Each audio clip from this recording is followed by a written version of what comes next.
வாரத்தின் முதல் நாள் தேவனை தொழுது கொள்ளும்படியாக கூடி வந்திருக்கிறதாங்க. உங்கள் யாவருக்கும் கிறிஸ்து இயேசுவின் நாமத்தினாலே உங்களை வாழ்த்துகிறேன். நாம் சில வாரங்களாக கிருபை பற்றி உபதேசங்களை குறித்து நாம் கற்றுக்கொண்டு வருகிறோம்.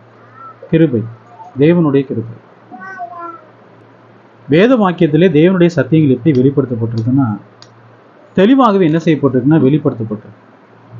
அதை படிக்கிறவர்கள் எப்படி புரிஞ்சுக்கிறாங்கன்னா தவறாக என்ன செஞ்சுக்கிறாங்கன்னா புரிஞ்சுக்கிறாங்க. இன்னைக்கு உலகத்தில் பார்த்தீங்கன்னா நிறைய கள்ளோபதேசங்கள்லாம் நிறைய இருக்கு.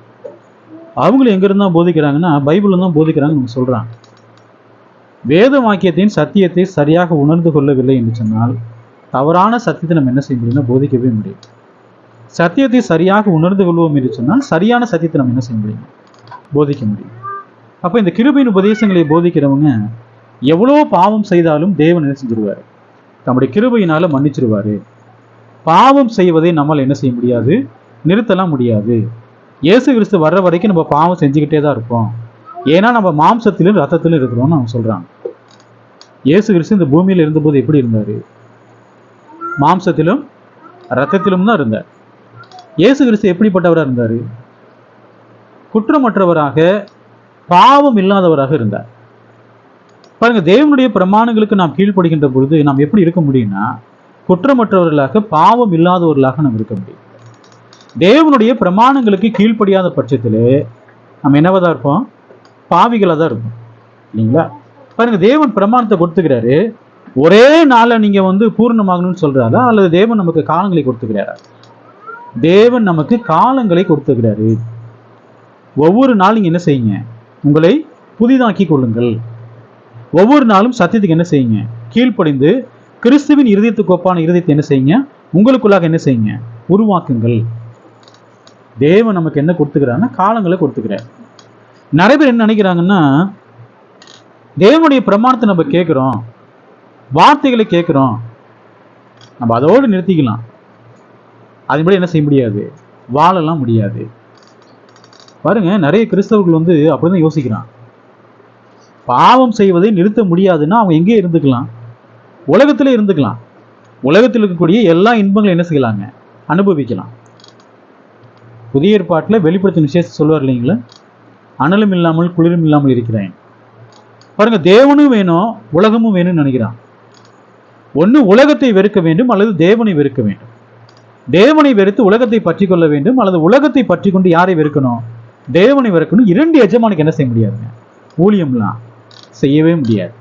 இன்னைக்கு ஊழியக்காரவங்கெல்லாம் பாவம் செய்வதை நிறுத்த முடியாது, பாவம் செஞ்சுக்கிட்டே தான் இருப்போம்னு போதிக்கிறதுனால தான் விசுவாசிகள் எல்லோரும் எப்படி இருக்கிறாங்க, தொடர்ந்து பாவம் செஞ்சுக்கிட்டே இருக்கிறாங்க.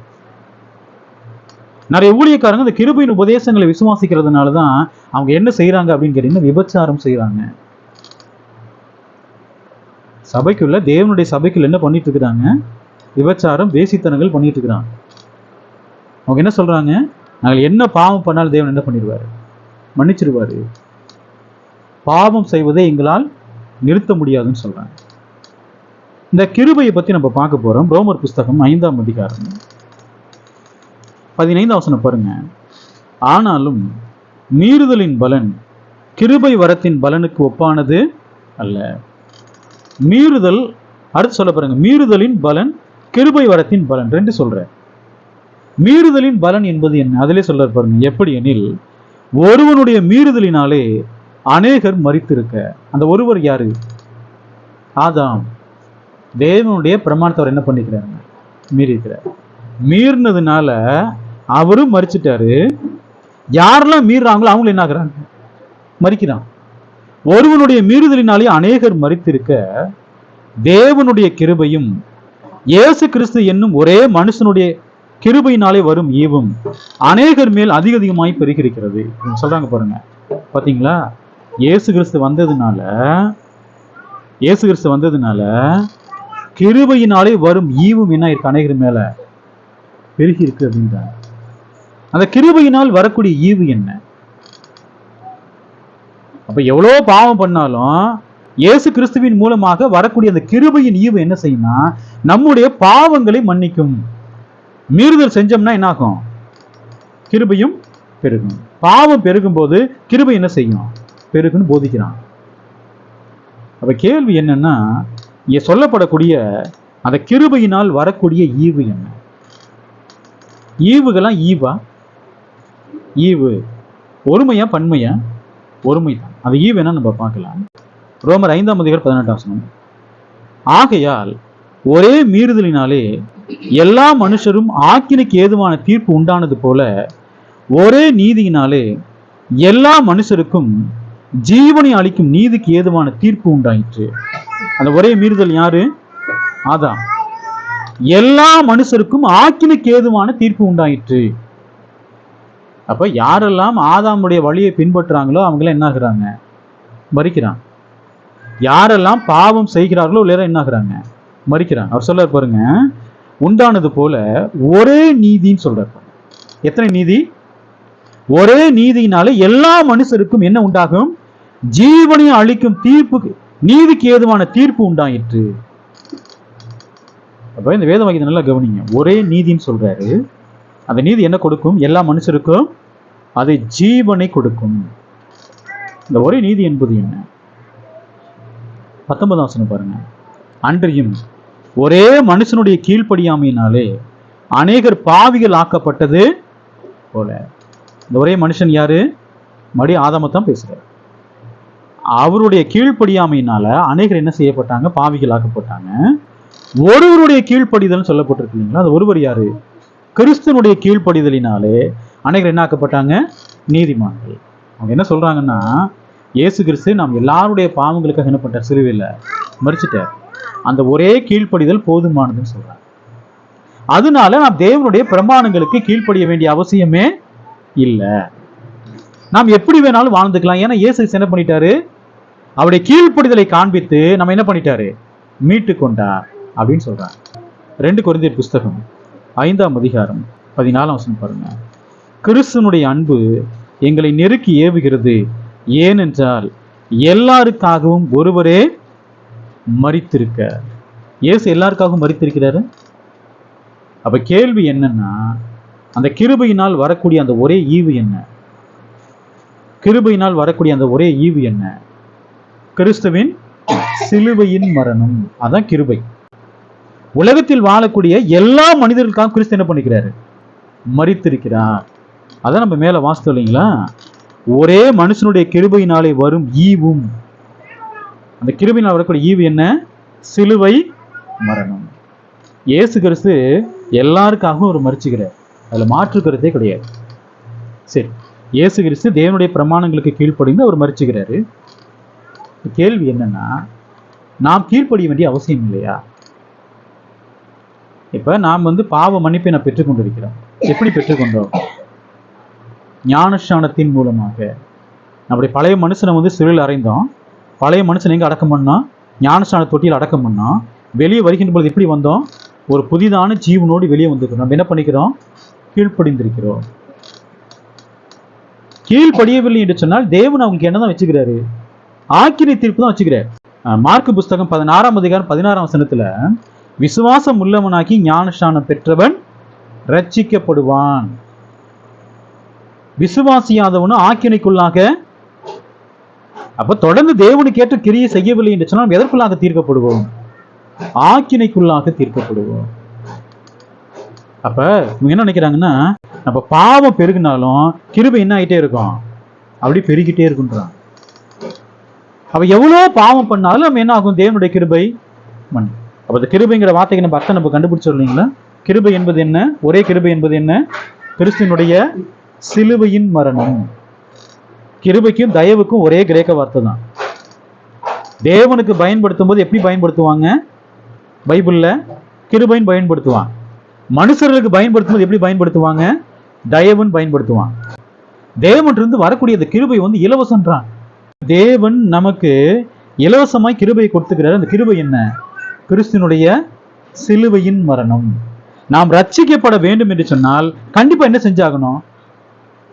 கிரியை செய்ய வேண்டும். நித்திய ஜீவனை பெற வேண்டும் என்று சொன்னால் என்ன செய்யணும்? தேவனுக்கு ஏற்ற கிரியை செய்யணும். ரோமர் புஸ்தகம் 5:20 பாருங்க. மேலும் மீறுதல் பெருகும்படிக்கு நியாயப்பிரமாணம் வந்தது. அப்படி இருந்தும் பாவம் பெருகின இடத்தில் கிருபை அதிகமாய் பெருகிற்று. இதான் காண்பிக்கிறாங்க வசனத்தை. பாருங்க, நீங்க பாவம் செய்ய செய்ய என்ன பெருகும்? கிருபையும் பெருகுன்றாங்க. சரி, எப்ப கிருபை பெருகும்? அடுத்த அதிகாரத்துல சொல்ற பாருங்க, ரோமர் 6ஆம் அதிகாரம் 1ஆம் வசனத்துல, ஆகையால் என்ன சொல்லுவோம்? கிருபை பெருகும்படிக்கு பாவத்தில் நிலை நிற்கலாம் என்று சொல்லுவோமோ? கூடாதே. நீங்க பாவம் பெருகுது, கிருபை பெருகுது. அப்ப அவர் கேள்வி கேட்கிறாரு, கிருபை பெருகும்படிக்கு அப்ப பாவத்தில் நிலை நிற்கலாமா அப்படின்னு கேட்கிறார். அப்ப பதில் என்ன? கூடாது. ஏன் கூடாது? அப்ப எவ்வளவு பாவம் பண்ணாலும் தேவன் மன்னிச்சுக்கிட்டே இருப்பாருன்னா, பாவிகளா இருக்கிறாங்க, அவங்கள பரலோகத்துக்கு கூட்டிட்டு போயிடுவாரு. பரலோகத்திலே தேவன் பரிசுத்தம் உள்ளவரா இருக்கிறாரு, கிறிஸ்து பரிசுத்தம் உள்ளவரா இருக்கிறாரு. பரிசுத்த ஆவியானவர் எப்படி இருக்கிறாங்க? பரிசுத்தம் உள்ளவர்கள். தேவதூதர்கள் பரிசுத்தம் உள்ள, எல்லாருமே பரிசுத்தம் உள்ளவங்க. ஒரு அசுத்தமானதை கொண்டு போய் அங்க வைப்பாங்களா பரலோகத்துல? கிறிஸ்துவனுடைய இருதயமும் நம்முடைய இருதயமும் ஒரே மாதிரி இருக்கணும். பரிசுத்தம் இல்லாமல் ஒருவனும் யாரை தரிசிக்க முடியாது? பிதாவாகிய தேவன் என்ன பண்ண முடியாதுங்க? தரிசிக்கவே முடியாது. இருதயத்தில் பரிசுத்தம் உள்ளவர்கள் பாக்கியவான்கள். அவர்கள் தான் யாரை தரிசிப்பார்கள்? பிதாவாகிய தேவனை. இருதய கேடுபாடா இருந்தா தரிசிக்க முடியுமா? அப்ப இருதயத்தை என்ன செய்யணுங்க? சுத்தப்படுத்த வேண்டும். அதான் கேட்கிறாரு, கிருபை பெருகும்படிக்கு பாவத்தில் நினைக்கலாம் என்று சொல்லுவோமோ? கூடாது. இப்ப கேள்வி, அடுத்த கேள்வி கேட்கிறார் பாருங்க, பாவத்துக்கு மரித்த நாம் இனி அதில எப்படி பிழைக்கிறது? இது எப்பங்க? இது ஞானஸ்நானத்துக்கு அப்புறமா, ஞானஸ்நானத்துக்கு முன்னாடியா? ஞானஸ்நானத்துக்கு முன்னாடி.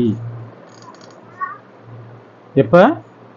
ஞானஸ்நானத்துக்கு முன்னாடி. அவர் என்ன சொல்றாரு பாருங்க, பாவத்துக்கு மரித்த நாம் இனி அதிலே எப்படி பிழைக்கிறது? எப்படி பிழைக்க முடியும்? அடுத்த வசனம் பாருங்க, கிறிஸ்து இயேசுவுக்குள்ளாக ஞானஸ்நானம் பெற்ற நாம் அனைவரும் அவருடைய மரணத்திற்குள்ளாக ஞானஸ்நானம் பெற்றதை அறியாமல் இருக்கிறீர்களா? எப்ப பிழைத்தாங்க? கிறிஸ்து இயேசுவுக்குள்ளாக நாம் ஞானஸ்நானம் எடுத்த போது நாம் என்ன ஆயிட்டோம்? பாவத்துக்கு மரித்த நாம் எப்படி பிழைத்தோம்? ஞானஸ்நானம் பெறுகின்ற போது. யாருக்குள்ளாக? கிறிஸ்து இயேசுவுக்குள்ளாக ஞானஸ்நானம் பெறுகின்ற போது நம்ம என்ன இருக்கிறோம்? பிழைத்திருக்கிறோம். எல்லாருமே நம்ம ஞானஸ்நானம் எடுத்திருக்கோம் இல்லைங்களா? எதுக்காக ஞானஸ்நானம் எடுத்தோம்? பாவ மன்னிப்புக்காக. அப்போஸ்தலனாகிய பேதுரு சொல்லுவார் இல்லைங்களா? அப்போஸ்தலர் 2ஆம் அதிகாரம் 38ஆம் வசனத்துல, ஒவ்வொருவரும் மனம் திரும்பி என்ன பெற்றுக்கொள்ளுங்கள்? பாவ மன்னிப்புக்கென்று இயேசுவின் நாமத்தினாலே ஞானஸ்நானம் பெற்றுக்கொள்ளுங்கள். மனம் திரும்பி என்ன பண்ணுங்க? பாவ மன்னிப்புக்கென்று ஞானஸ்நானம். எப்பொழுது நம்முடைய பாவங்கள் மன்னிக்கப்பட்டது? ஞானஸ்நானம். அடுத்த கேள்வி, அடுத்த வசனம் பாருங்க.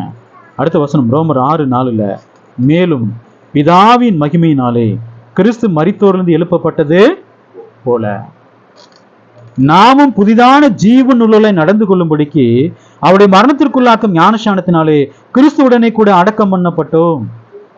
ஞானஸ்நானத்துல யாரோடு கூட அடக்கம் பண்ணப்பட்டோம்? கிறிஸ்துவுடனே கூட என்ன செய்யப்பட்டாங்க? அடக்கம் பண்ணப்பட்டோம். சரி, நம்ம ஞானஸ்நான தொட்டிலிருந்து வெளியே வர்றோம். எதுக்காக வெளியே வர்றோம்? பாவம் செய்வதுக்கா? வசனம் என்ன சொல்றாரு? நாமும் புதிதான ஜீவன் உள்ளவர்களாய். அப்ப கிறிஸ்து இயேசுக்குள்ளாக நாம் ஞானஸ்நானம் பெற்றுக் கொண்டிருக்கிறோம் என்று சொன்னால் எப்படி நடந்து கொள்ள வேண்டும்? புதிதான ஜீவன் உள்ளவர்கள். பாவத்து ஒரு காலத்துல மரிச்சு போய் கிடந்தோம், ஆத்மா மரித்து போயிருந்தது. கிறிஸ்து இயேசுக்குள்ளாக நாம் ஞானஸ்நானம் பெற்றுக்கொண்ட போது நம்முடைய ஆத்மா பிழைத்தது. நாம் எப்படி நடந்து கொள்ள வேண்டும்? புதிதான ஜீவன் உள்ளவர்கள். வெளியே வருகின்ற பொழுது அப்படிதான் வெளியே வந்துக்கிறோம் ஞானஸ்நான தொட்டிலிருந்து. அடுத்த வசனம் பாருங்க, 5ஆம் வசனம், ஆதலால் அவருடைய மரணத்தின் சாயலில் நாம் இணைக்கப்பட்டவர்களானால் உயிர்த்தெழுதல் சாயலிலும் இணைக்கப்பட்டு இருப்போம். அப்ப எந்த உயிர்த்தெழுதல் இது? நித்திய உயிர்த்தெழுதல். யாரெல்லாம் கிறிஸ்து இயேசுவுக்குள்ளாக ஞானஸ்நானம் பெற்றுகிறாங்களோ அவர்கள் தான் எதில் உயிர்த்தெழுவாங்க? நித்திய ஜீவனை பெறும்படியாக உயிர்த்தெழுவார்கள். நிறைய பேர் சொல்றாங்க ஞானஸ்நானம் அவசியமே கிடையாது, ஞானஸ்நானம் அவசியமே இல்லை, தேவனுடைய வார்த்தையை கேட்டாலே ரட்சிக்கப்பட முடியுன்றான். எப்போது கிறிஸ்து இயேசுவுக்குள்ளாக ஞானஸ்நானம் பெற்று வெளியே வருகின்ற பொழுது புதிதான ஜீவனுடைய வெளியே வர்றோமோ, தொடர்ந்து கிறிஸ்து இயேசுவுக்குள்ளாக நிலைத்திருந்து, எப்போ வரைக்கும் நிலைத்திருக்கணும்? மரண பரியந்தம் நிலைச்சிருக்கணும். பரிசுத்தமா வாழணும். கிறிஸ்துவை போல் வாழ கற்றுக்கொள்ள வேண்டும். பாருங்க, அப்படிப்பட்டவங்க தான் எங்க போவாங்க? பரலோகத்துக்கு போவாங்க.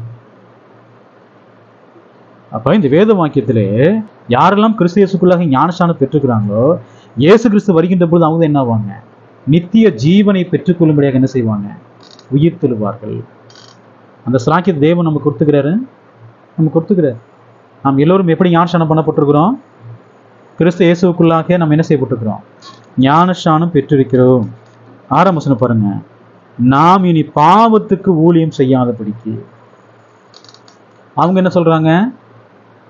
நீங்க பாவத்துக்கு ஊழியம் செய்யலாம், பிரச்சனையே இல்லை. பாவம் பெருகின்ற பொழுது கிருபை என்ன ஆகும்? பெருகின்றான். தேவன் என்ன சொல்றாரு? இனி பாவத்துக்கு ஊழியம் செய்யாதபடிக்கு பாவ சரீரம் ஒளிந்து போகும் பொருட்டாக நம்முடைய பழைய மனுஷன் அவரோடு கூட சில் அறையப்பட்டது என்று அறிந்திருக்கிறோம். என்னாச்சுங்க? நம்ம எதற்கு ஊழியம் செய்யக்கூடாது? பாவத்துக்கு ஊழியம் செய்யக்கூடாது. நம்முடைய பழைய மனுஷன் எங்க அறையப்பட்டிருக்கிறான்? சிலுவையில் அறையப்பட்டிருக்கிறான். இனிமேல் எதற்கு ஊழியம் செய்யக்கூடாது? பாவத்துக்கு ஊழியம் செய்யக்கூடாது. 7ஆம் வசனம் பாருங்க. மரித்தவன் பாவத்துக்கு நீங்கி விடுதலையாக்கப்பட்டிருக்கிறானே. மரித்தவன்னா யாரு? ஞானஸ்நான தொட்டில மரிச்சு போயிருக்கிறாங்க இல்லைங்களா? அவங்க தான். மரித்தவன் பாவத்துக்கு நீங்கி என்ன இருக்கிறான்? அப்ப ஒருத்தன் பாவம் செய்யறானா அவன் எதுக்கு அடிமையா இருக்கிறான்? பாவத்துக்கு அடிமையா இருக்கிறான். பாவத்துல தேவன் விடுதலை கொடுத்துக்கிறார். ஆனா அவங்க எதுல போய் சிக்க பாக்குறாங்க? பாவத்துலதான் போய் சிக்க பாக்குறான். பாவம் செஞ்சா பிரச்சனை இல்லை, பாவத்துல சிக்கிட்டோம்னா அதற்கு அடிமையா தான் இருக்கும். இன்னைக்கு கர்த்தருடைய சபையில, தேவனுடைய சபையில சில ஊழியக்காரங்களாம் என்ன செய்யறாங்கன்னா சபையில விபச்சாரமே செய்யறாங்க. கேட்கும்போது அருவருப்பா இருக்கு இல்லைங்களா? ஏன் அப்படிங்கிறாங்க? சபைக்கு வரக்கூடிய சகோதரி என்ன செய்யறாங்க? விபச்சாரத்துக்கு அழைக்கிறாங்க, வேசித்தனை பண்றதுக்கு முயற்சி பண்றாங்க. யார? சபைக்கு வரக்கூடிய கர்த்தருடைய சபையில்.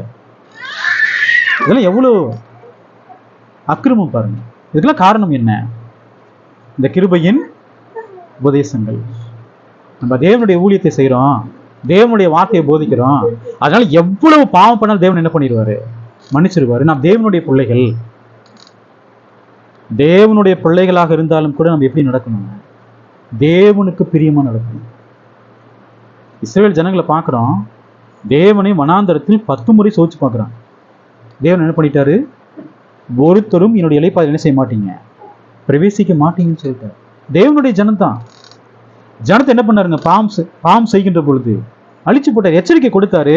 தொடர்ந்து பாவத்தில் என்ன நினைக்கிறாங்க? தேவன் என்ன பண்ணிட்டாரு? அழித்து போட்டார். இதெல்லாம் பழைய ஏற்பாட்டில் நமக்கு என்னவா இருக்குங்க? பழைய ஏற்பாட்டில் இருக்கக்கூடிய அந்த காரியங்கள் நமக்கு என்னவா இருக்கு? ஒரு எச்சரிக்கையாக இருக்கிறது. அடுத்த வசனம் பாருங்க, ரோமர் 6ஆம் அதிகாரம் 12ஆம் வசனம். ஆகையால் நீங்கள் சரீர இச்சைகளின்படி பாவத்திற்கு கீழ்ப்படியத்தக்கதாக சாவுக்கு ஏதுவான உங்கள் சரீரத்தில் பாவம் ஆளாதிருப்பதாக. நம்முடைய சரீரத்தில் என்ன ஆளக்கூடாது? பாவம். அடுத்த வசனம் பாருங்க 13ல, நீங்கள் உங்கள் அவயவங்களை அநீதியின் ஆயுதங்களாக பாவத்திற்கு ஒப்புக்கூடாமல். நம்முடைய கண்ணு, காது, மூக்கு, வாய் எல்லாம் இருக்கு பாருங்க. கெட்டதை கேட்குறோம், கெட்டதை பேசுகிறோம், கெட்டதை செய்யும்படியாக நடக்கிறோம், கெட்ட காரியங்களை கையில் செய்கிறோம். அது சொல்றாரு, உங்கள் அவயவங்களை எதற்கு ஒப்பு கொடுக்காதீங்க? அநீதியின் ஆயுதங்களாக பாவத்துக்கு ஒப்பு கொடுக்காதீங்க. உங்களை மரித்தோர்ந்து பிழைத்திருக்கிறவர்களாக தேவனுக்கு ஒப்பு கொடுத்து உங்கள் அவயவங்களை நீதிக்குரிய ஆயுதங்களாக யாருக்கு ஒப்பு கொடுங்க? தேவனுக்கு ஒப்பு கொடுங்கள். நம்முடைய அவயவங்கள் யாருக்கு தான் ஒப்பு கொடுக்கணுங்க? தேவனுக்கு ஒப்பு கொடுக்கணும். இந்த மாம்ச சரீரத்தில் எது ஆளக்கூடாது? பாவம் ஆளக்கூடாது. இந்த வாட்ஸ்அப்ல இந்த கிருபையின் உபதேசங்களை குறித்து அந்த யூடியூபுடைய மெசேஜ் போட்டிருந்தேன். அப்போ ஒருத்தர் ஒரு டினாமினேஷன்காரு, அவர் ஒரு பாஸ்டர் நினைக்கிறேன். இவரிடத்துல எச்சரிக்கையாயிருங்கள், இது ஆபத்தான உபதேசம் போட்டு வச்சுக்கிறார். இவரிடத்துல எச்சரிக்கையாயிருங்கள், இது ஆபத்தான உபதேசம் போட்டு வச்சுக்கிறார். ஏன் அப்படி போடுறாங்க? காரணம் என்னன்னா அவங்க அந்த பாவத்தில் இருக்கிறாங்க. அவங்களுடைய உபதேசம்னா என்ன? எவ்வளவு பாவம் பண்ணாலும் தேவன் மன்னிச்சிட்டே இருப்பார்னு நினைக்கிறான். இப்ப நம்ம பார்த்ததுல எங்க இருந்தா பாக்குறோங்க? வேத வாக்கியத்தில் தான் பார்க்கிறோம். வேத வாக்கியத்தை சரியாக உணர்ந்து கொண்டு போதிக்கணும். உணராமல் போதிக்கிறதுனால தான் நிறைய கள்ள உபதேசங்கள் எங்க இருக்கு? கர்த்தருடைய சபையில இருக்கிறது. இன்னைக்கு கிறிஸ்டியன் சபையில் நிறைய ஊழியக்காரங்க எதான் விசுவாசிக்கிறாங்க? இந்த கிருபையின் உபதேசங்கள் தான் விசுவாசிக்கிறாங்க. அவரை போய் கேட்டு பாருங்க, கிறிஸ்துவை போல் வாழ முடியுமான்னு கேட்டு பாருங்க. கிறிஸ்து மாதிரிலாம் வாழ முடியாதுன்னு.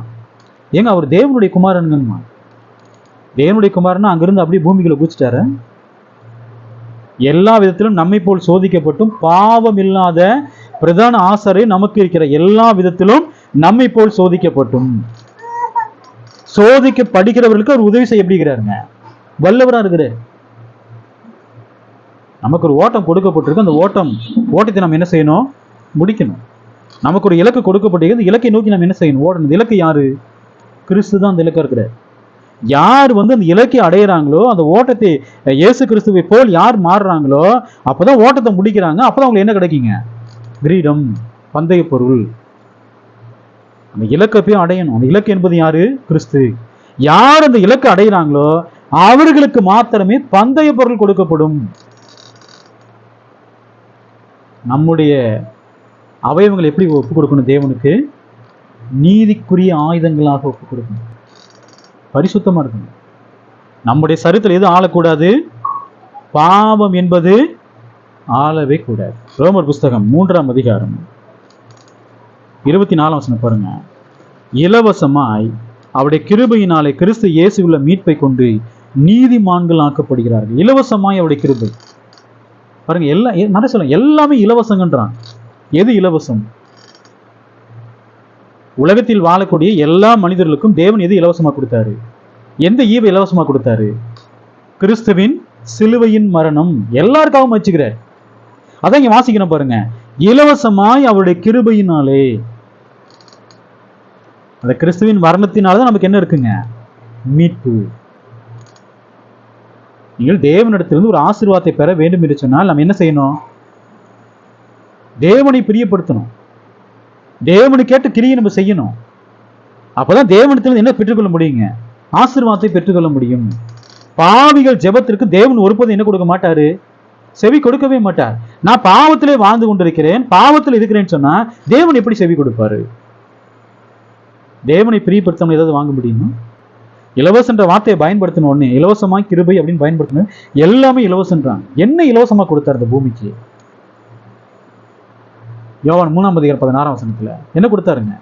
ஒரே பேரான குமாரனை உலகத்திலே ஒப்பு கொடுத்தார். அதான் தேவனுடைய இலவசமான கிருபை. அதுதான் ரட்சிக்கப்படுறதுக்கு நீங்கள் கிரியை செய்யணுமா? ரட்சிக்கப்படுவதற்கு கிரியை செய்ய வேண்டும். நித்திய ஜீவனை பெறுவதற்கு கிரியை செய்யணுமா? ஆவிக்குரிய ஆசீர்வாதங்களை பெறுவதற்கு கிரியை செய்யணுமா? எல்லாத்தையும் கிரியை செய்யணும். உயிர் தெழுறாங்க இல்லைங்களா? பவுல் சொல்ல பாருங்க, உயிர் தெழுதலில் நான் தகுதியாகும் படிக்கின்ற. அந்த தகுதிங்கிறது என்னதான்? கிரியை. உயிர் தெழுதல் தகுதியாகும். எல்லாருமே உயிர் தெழுவான். ஆக்கினை தீர்ப்பு அடையும்படியாக உயிர் தெழுவான். நித்திய ஜீவனை அடையும்படியாக யார் தான் உயிர் தெழுவா? உயிர் தெழுதலில் தகுதி உள்ளவங்க தான் எங்க தெரிப்பாங்க? நித்திய ஜீவனை அடையும்படியாக உயிர் தெழுவார்கள். கிருபை கிருபை கிருபை. எங்க பார்த்தாலும் இப்ப பாடலாம் பாருங்க, எல்லாமே கிருபை தான்.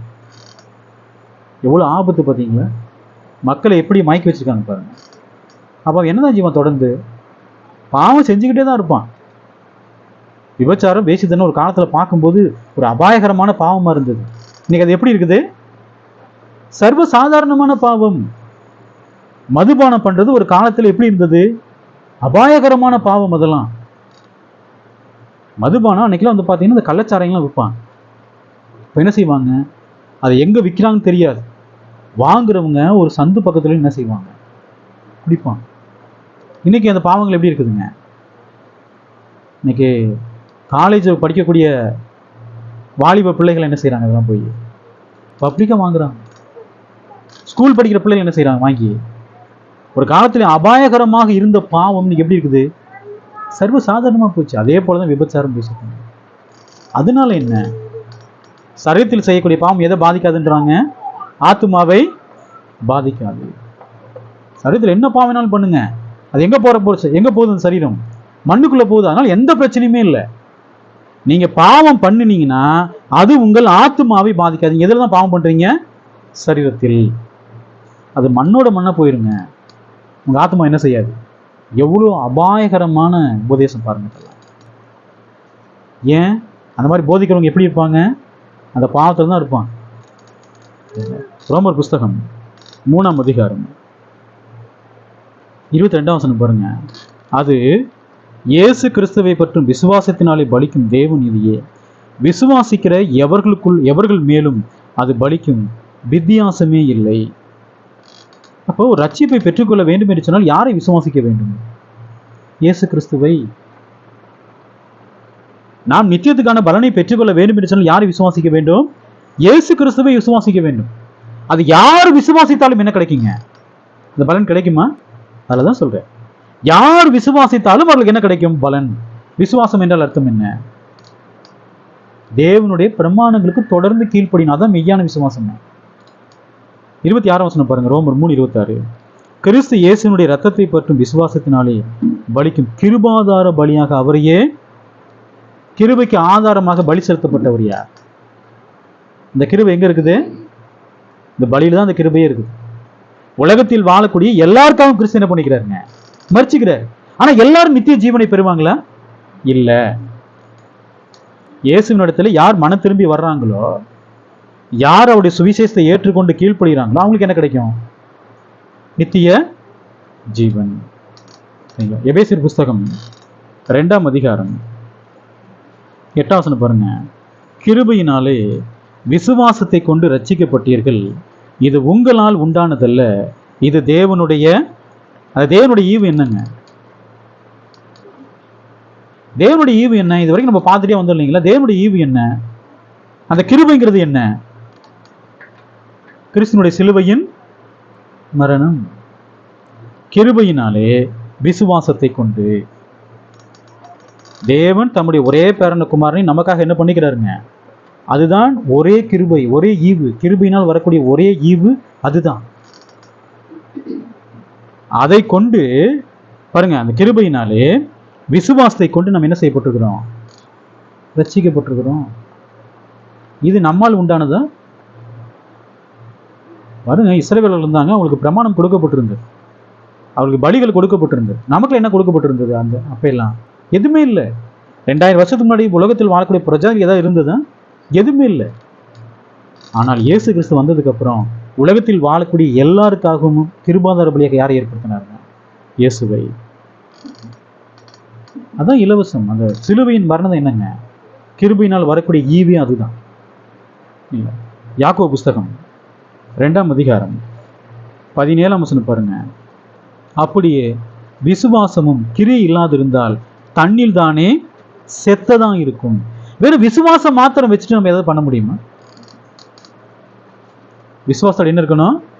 கிரியை இருக்கணும். அது சொல்ல பாருங்க, விசுவாசமும் கிரியை இல்லாதிருந்தால் அப்படின்ற பாருங்க. மனுஷனுடைய கிரிகள்லாம் என்னவா இருக்குன்னா அதெல்லாம் குப்பை தான். ஆனால் தேவனுக்கு ஏற்ற கிரி எப்படி இருக்கும்? அது பலன். அது சொல்ல பாருங்க, விசுவாசமும் கிரியை இல்லாதிருந்தால் தண்ணீர் தானே செத்ததான் இருக்கின்ற. அப்ப இவங்க என்ன போதிக்கிறாங்கன்னா, நான் தேவனை விசுவாசித்தால் மாத்திரம் போதும், மத்தெல்லாம் தேவன் பார்த்துக்கு வருன்றான். அப்படிப்பட்டவருடைய விசுவாசம் எப்படிப்பட்ட விசுவாசம்? அது செத்த விசுவாசமா இருக்கிறது. 20ஆம் வசனம் பாருங்க. வீணான மனுஷனே, கிரியை இல்லாத விசுவாசம் செத்ததென்று நீ அறிய. அப்போ ஒருத்தன் கிரியே பண்ணல, தேவனுக்கு ஏற்ற கிரியே பண்ணல, அந்த விசுவாசம் எப்படிப்பட்டது? அது செத்த விசுவாசம். அப்ப நம்முடைய கிறிஸ்தவ வாழ்க்கையில் என்ன இருக்கணும்? கிரியை. பாவம் இல்லாமல் நம்மை பாதுகாத்துக் கொள்ள வேண்டுமா? பரிசுத்தமாய் வாழ வேண்டுமா? நம்முடைய அவயவங்களை நீதிக்குரிய ஆயுதங்களாக தேவனுக்கு ஒப்புக் கொடுக்க வேண்டுமா? அதுக்காக தேவன் நமக்கு என்ன கொடுத்துக்கிறாருங்க? வாய்ப்புகளை கொடுக்கிறார். இந்த வாய்ப்புகளை நம்ம என்ன செய்யணும்?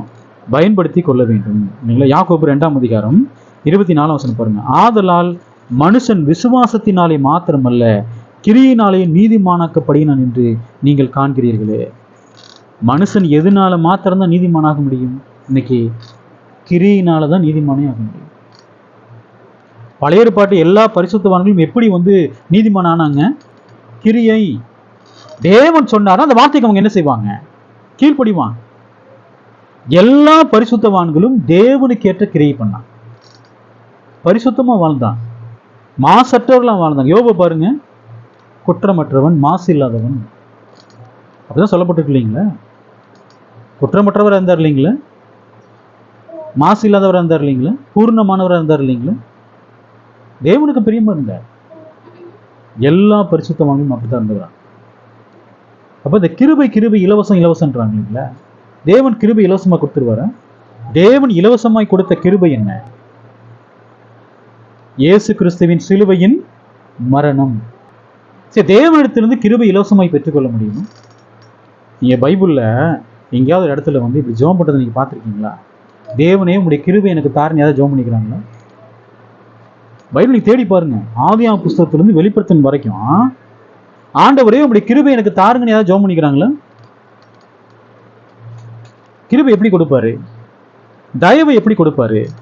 1 பேதுரு புஸ்தகம் 5ஆம் அதிகாரம் 5ஆம் வசனம் பாருங்க. கடைசி பகுதி பாருங்க. தாழ்மை உள்ளவர்களுக்கோ கிருபை அளி. பெருமை உள்ளவங்களும் தேவன் எப்படி இருக்கிறாருங்க? எழுத்து நிற்கிறார். தாழ்மை உள்ளவர்கள் அப்படின்னு சொல்லும்போது தாழ்மை என்பது என்ன? அது கிரியை இல்லைங்களா? கிரியை. தாழ்மையை நடந்துக்கணும். எப்படி தாழ்மையா நடக்கிறது? அவருடைய பிரமாணத்தின்படி நடக்கும்போது எப்படி இருக்கிறாங்க? யார் தாழ்மையா நடக்கிறாங்களோ அவங்களையும் தேவன் எதை கொடுக்கிறாரு? கிருபை. அதாவது நம்முடைய இதில் சொல்லணும்னா தயவு. தயவு பாராட்டுற. யாக்கோபு 4ஆம் அதிகாரம் 6ஆம் வசனம் பாருங்க. இந்த கடைசி பகுதியில் அவர் அதிகமான கிருபையை அளிக்கிறாரே. யாருக்கு தராரு கிருபைய? தாழ்மையிலோடு தான் கிருபையை கொடுக்கிறார். நான் பெருமை இருக்கேன்னா தேவன் என்ன செய்வாருங்க? எதுதான் நிற்பார். அப்ப கிருபை இலவசமாய் பெற்றுக்கொள்ள முடியுமா? இல்ல. அந்த கிருபையை பெற்றுக்கொள்ள வேண்டும் என்று சொன்னால் நம்ம என்ன செய்யணும்? கிரியை, தாழ்மை. தாழ்மையின் அர்த்தம் என்ன? தேவனுடைய பிரமாணங்களுக்கு யார் கீழ்ப்படுகிறாங்களோ அவர்களுக்கு மாத்திரமே தேவன் என்ன கொடுக்கிறாருங்க? கிருபையை கொடுக்கிறார். 1 பேதுரு புஸ்தகம் 2ஆம் அதிகாரம் 19ஆம் வசனம் பாருங்க. ஏனெனில் தேவன் மேல் பற்றுதலாய் இருக்கிற மனசாட்சி நிமித்தம் ஒருவன் அநியாயமாய் உபத்திரவங்களை பொறுமையாய் சகித்தால் அதுவே பிரீதியாய் இருக்கும். இந்த பிரீதியாய் இருக்குன்னு சொல்றாரு பார்த்தீங்களா? கிரீக்கில் என்ன இருக்குன்னா கிருபை. அந்த வார்த்தை பயன்படுத்தப்பட்டு. அப்ப அந்த கிருபையை பெற்றுக்கொள்ள வேண்டும் என்று சொன்னால் அவன் என்ன செய்யணும்? வசனத்துல தேவன் மேல் பற்றுதலாய் இருக்கிற மனசாட்சி நிமித்தம் என்ன செய்யணுமா? அநியாயமாய் ஒருத்தன் பாடுபடுறான்னு வச்சுக்கோங்களேன், தேவன் அவனுக்கு என்ன கொடுப்பாருங்க? கிருபை. அப்ப தேவன் மேல் பற்றுதலா இருக்கணும். அடுத்து அவன் என்ன செய்யணும்? அநியாயமாய் பாடுபடணும். கிறிஸ்து அப்படிதான் இருந்தார் இல்லைங்களா? தேவன் மேல் பற்றுதலா இருந்தாரு. என்ன பண்ணாரு? வசனத்துல மனசாட்சி நிமித்தம் எப்படி பாடுபட்டு இருக்கிறாருங்க? அநியாயமாய் பாடுபட்டு இருக்கிறார். அப்ப தேவன் அவர் மேல் கிருபையை காண்பித்தாரு. உபத்திரவங்களை அவன் எப்படி சகிச்சுக்கிட்டார் பாருங்க. இந்த வசனத்துல 2:19 அநியாயமாய் பாடுபட்டு எப்படி சகித்துக்கணுமா உபத்திரவங்களை? பொறுமையாய். யார் பொறுமையாய் சகித்துக் கொள்கிறார்களோ அது அவர்களுக்கு என்னவா இருக்கும்? கிருபையாய் இருக்கும். இந்த கிருபை இலவசமா கிடைக்குமா? உபத்திரவங்களை எப்படி சகிச்சுக்கணுங்க? பொறுமையா சகிச்சுக்கணும். அப்பதான் கிருபையே கிடைக்கும். 1 பேதுரு 2ஆம் அதிகாரம் 20ஆம் வசனம் பாருங்க. நீங்கள் குற்றம் செய்து அடிக்கப்படும் போது பொறுமையோடு சகித்தால் அதனால் என்ன கீர்த்தி உண்டு? நீங்கள் நன்மை செய்து பாடுபடும் போது பொறுமையோடு சகித்தால் அதுவே தேவனுக்கு முன்பாக பிரீதியா இருக்குன்ற. நன்மை செஞ்சு நான் பாடுபடுறோம்னா பொறுமையோட நாம் சகித்து கொண்டால் தேவனுக்கு முன்பாக அது எப்படி இருக்கும்? கிருபையா இருக்கும். நன்மை செஞ்சு பாடுபடுறோம்னா அது கிரியா இல்லைங்களா? கிரியை. அவங்களுக்கு தேவன் எதை காண்பிப்பாருங்க? தம்முடைய கிருபைகள். இலவசமா கிடைக்குமா தேவனுடைய கிருபை? அதெல்லாம் இலவசமெல்லாம் கிடைக்காது. ஒரே கிருபை அவர் நம்ம கொடுத்துட்டார். கிருபையின் ஈவாகி கிருபையின் ஒரே ஈவை நம்ம கொடுத்துட்டார். மற்ற ஆசீர்வாதங்களை பெற வேண்டும் என்று சொன்னால் நாம் என்ன செய்ய வேண்டும்? தேவனுக்கேற்ற கிரியை செய்தாக வேண்டும். மத்தேயு புஸ்தகம் 25ஆம் அதிகாரம் 24ஆம் வசனம் பாருங்க.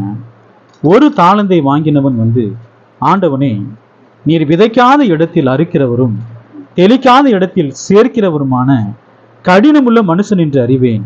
25ஆம் வசனம். ஆகையால் நான் பயந்து போய் உமது தாளந்தை நிலத்தில் புதைத்து வைத்தேன். இதோ உம்முடையதை வாங்கி கொள்ளும் என்றான். இங்க ஒரு சோம்பேறி இருக்கிறான். அவன் என்ன செய்யறாங்க? எஜமான் வந்து உனக்கு தாளந்தை கொடுத்துக்கிறாரு. என்ன பண்ணிக்கான் தெரியுங்களா? இந்த தாளந்தை கொண்டு போய் கைக்குட்டையில் மடித்து எங்கே வச்சுட்டாங்க? மண்ணுக்குள்ளே போட்டு போச்சு வச்சுட்டான். எஜமான் வந்து கணக்கு கேட்குறாரு. 5 தாளந்தம் வாங்கினவன் 10 தாளந்தா கொடுக்குறான். 2 வாங்கினவன் 4 கொடுக்குறான். 1 வாங்கின என்ன பண்ணிட்டாங்க? மண்ணுக்குள்ளே போச்சு வச்சுட்டு எஜமாட்ட வந்து சொல்றான், நீர் எப்படிப்பட்ட மனுஷன்? ரொம்ப கடினமான மனுஷன். நீர் விதைக்காத இடத்தில் அறுக்கிறவர். எஜமான் வந்து அவனுக்கு ஏதாவது கொடுக்காம இருந்தாரு? கையில் என்ன கொடுத்தாருங்க? தாளந்து கொடுத்தார். விதைக்காத இடத்தில் அறுக்கிறவரும் தெளிக்காத இடத்தில் சேர்க்கிறவரும். யாராவது பிடிப்பாங்களா? விதைக்கவே இல்லை, யாராவது அறுப்பாங்களா? சரி, விதைகளை தெளிச்சு விடுவாங்க இல்லைங்களா? தெளிக்காத இடத்துல யாராவது அறுப்பாங்களா? ஆனால் எஜமானம் என்ன செய்யறாங்க? குற்றப்படுத்துறாங்க. எஜமான் வந்து அவனுக்கு தாளந்தை கொடுத்துக்கிறாரு. ஆனால் எஜமான் என்ன சொல்றான்? கடினம் உள்ள மனுஷன். அது உண்மையிலே யாரு? மத்திய புஸ்தகமா 25ஆம் அதிகாரம் 26ஆம் வசனம் பாருங்க. அவனுடைய எஜமான் பிரதியுத்தரமாக, பொல்லாதவனும் சோம்பலுமான ஊழியக்காரனே. இந்த தேவனை கேட்ட கிரியை செய்ய வேண்டிய அவசியமே இல்லை. அப்படியே பாவத்திலேயே வாழலாம். பாவம் செஞ்சாலும் தேவன் மன்னிச்சிருவாரு. வசனத்துக்கு கீழ்ப்படிய வேண்டிய அவசியம் இல்லைன்னு சொல்றாங்க பாருங்க. அவங்க எல்லாம் எப்படிப்பட்ட ஊழியக்காரங்க? வசனம் சொல்ல பாருங்க. பொல்லாதவனும் சோம்பலுமான ஊழியக்காரன். அவனுக்கு எங்கதான் இடம் இருக்குங்க? இந்த பிரயோஜனமற்ற ஊழியக்காரனுக்கு எங்க இடம் இருக்குங்க? 25ஆம் அதிகாரம் 30ஆம் வசனத்துல, பிரயோஜனமற்ற ஊழியக்காரன் ஆகிய இவனை புறம்பான இருள் என்ன செய்யுங்க? தள்ளி போடுங்கள், அங்கே அழுகையும் பற்கடிப்போம். அப்ப தேவனுக்கு ஏற்ற கிரியை செய்ய வேண்டியதுன்னு சொல்றாங்க பாருங்க. அவங்களே எப்படிப்பட்டவங்க? சோம்பலுமான ஊழியக்காரர்கள். என்ன தேவனுடைய பிரமாணத்துக்கு எப்படிங்க கீழ்ப்படுகிறது? இவ்வளவு பிரமாணத்தை கொடுத்து வச்சுக்கிறாரு. இதெல்லாம் கீழ்ப்படிய முடியாது. அப்ப எஜமான் வந்து வரும்பொழுது அவங்க எங்கதான் பங்கு இருக்குங்க? புறம்பான இருள் தான் உங்களுக்கு பங்கு இருக்குது. நாம் எப்படிப்பட்டவர்களா இருக்கக்கூடாது? சோம்பலுமான ஊழியக்காரர்கள் இருக்கக்கூடாது. தேவன் நமக்கு வேத வாக்கியத்தை நம்ம கொடுத்துக்கிறார். நடக்க வேண்டிய பிரமாணத்தை நம்ம கொடுத்துக்கிறார். தொடர்ந்து அந்த பிரமாணத்தை நம்ம என்ன செய்யணும்? நடந்து கொண்டே இருக்க வேண்டும்.